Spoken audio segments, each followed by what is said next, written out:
Welcome, guys. I'm Ari Julia Arboris. This Darren. My daddy have work today, and I have assignment today. And after do that, my mommy read me a story. Yay! Okay, so you have to answer this correctly, okay, baby? Direction. Draw what sense organ used in each picture. O, di ba pinag-aralan na natin tong mga sense organs dito? Apa. Ngayon, sasabihin i-drawing mo kung ano ang tamang sense organ based dito sa mga picture. Ito, honey. Honey. Di ba yung matamis yung nilalagay sa pancake? O, para matikman mo kung matamis yung honey, anong sense organ ang gagamitin? Okay, what's that? Me. Okay, Aaron. I know that, guys.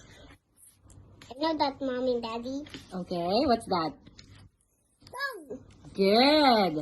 And this is a flower. O para maamoy mo kung mabango yung bulaklak. Anong sense organ ang gagamitin mo? Nose. Yay!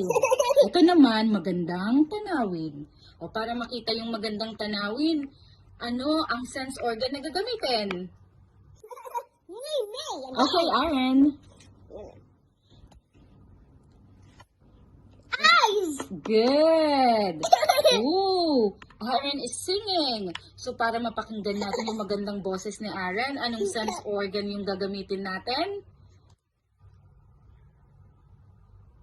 Ears. Good. Tapos si Poppy, pero hindi ito kasama sa Paw Patrol. Si Poppy, mabalahibo siya, malambot yung skin niya kasi makapal yung balahibo niya. Para malaman mo kung malambot yung balahibo niya, anong gagamitin mong sense organ? Hand. Yay! Sige, mag-drawing na tayo. Magbabay ka na sa kanila. Bye, guys.